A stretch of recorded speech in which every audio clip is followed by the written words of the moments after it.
Hey there, Social Blade fans. Dave here for another Social Blade YouTube tip. And recently we posted on our Twitter feed a question. We asked, what is one question you would want to ask about YouTube? And we got many responses. So here are some of your responses. We're going to post them on screen. Stick around to the end of the video. We're going to show you how to hashtag so you can get your responses on screen like the following people did. So we asked, if you could ask one question about YouTube, what would it be? And we got 3 responses here. I'm going to go real fast. Kevin says, well, why does it bug out so much? Andrew asks, well, why do they not respond to what the community begs for? And they're rich as hell, so why can they not fix all the bugs? You'd think they'd be able to hire more people, right? I mean, that is the case. But Nixoplay says, why do Google ruin it?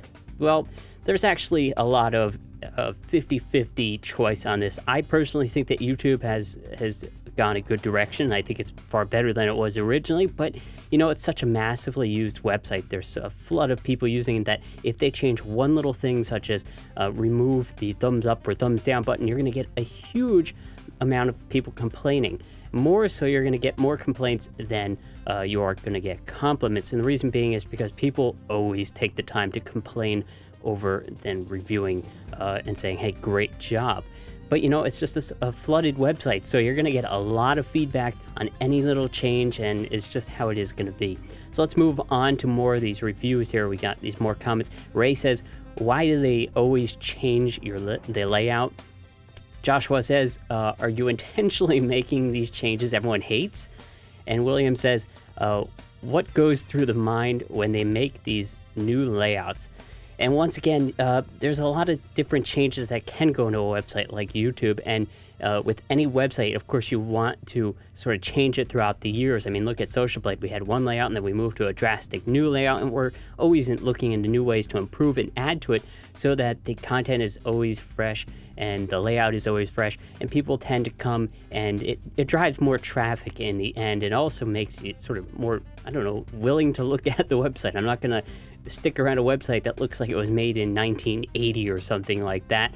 So, you know, just generally you want to update a website. And when YouTube does look into some of these things, I guess they go over feedback, traffic flow, and they sort of feed off of multiple different things, including some analytics that they look into to sort of see what changes do happen and what should be made. But, you know, overall, there are feedback buttons that you can find all over the YouTube website. So if you do have feedback or comment on something, do give them that, because I'm sure they do look into that at some point as well. Moving forward with more comments here. Why do YouTube not want our subscribers to see our videos? That is actually a good thing to bring up every now and then. It's well known that the subscriber function can be broken at times. Sometimes you'll find that you're unsubscribed randomly to channels, or maybe you are subscribed to a channel, but you don't get them in your subscription feed. And unfortunately, that just is how it is. So, you know, the best thing that I could suggest to you is not to oversubscribe. I've seen people that are subscribed to 300 plus people, and it's nearly impossible to keep track of that many videos, either with a subscription feed that is perfectly working or without. What I tend to do is subscribe to just enough channels that I can keep on top of, maybe 50 to 70 channels, and I can go through every day or multiple times per day, watch, comment, rate, subscribe, and all that jazz to anything that I find on the way. So there's a tip for you right there. Don't oversubscribe.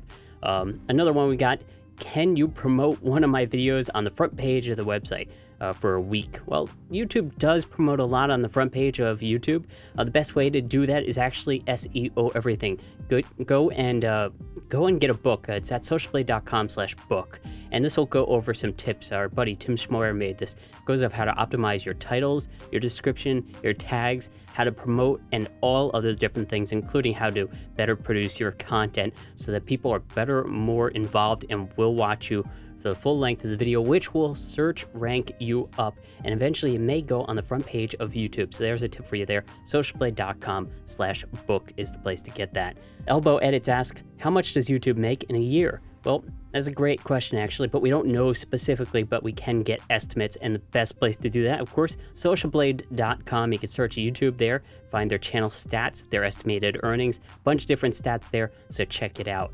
Blocker asks, why do the comments keep getting automatically flagged as spam? This is something that's new to YouTube, where they have a spam filtering system. We're not really sure at 100% how it works, but we think that it does actually sort of look at comments and repetitive things, and including links. So if you're going to say the one thing over and over that everybody else is saying, such as sub for sub or S for S, in the comment section, it's going to look at that as a repetitive comment and most likely block it as spam. However, the ability to actually go through and untag things as spam as a channel owner is quite simple to do, and so I regularly check my youtube.com/comments page, and you should too, to filter out anything that might be tagged as spam incorrectly, or they'll delete the ones that haven't been correctly tagged as spam that are in public at that point too.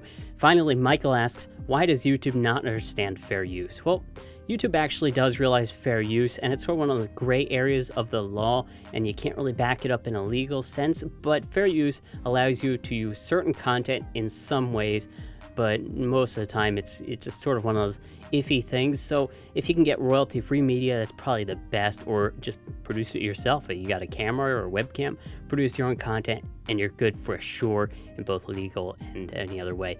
So there you go, guys. But anyway, if you want to learn more about fair use, I'm going to include a link to a video in the description. It's about a 30-minute video which can go over everything you want to learn on fair use. You can always search Wikipedia as well, and Google has many resources linked to it there. Hey, if you guys haven't done so already, give me a like on this video and hit that subscribe button so you're sure not to miss any future content. Also, I'm going to include a link in the description below further stating how you can tag your post on Twitter to have hashtag SBTips. It's a capital S, capital B, and then lowercase TIPS. So tag your post on Twitter, Social Blade Tips, if you have a tip that you want to see us promote in a future video. We may post a response line on Twitter that you can submit a reply to, and we'll just do something like this every now and then. If you guys haven't done so already, head on over to Social Blade, check your stats, and also follow us on Twitter, Instagram, all these great social media websites, and check out the blog, the Twitch stream, and everything like that. And until next time, guys, thank you for watching. I'll see you then.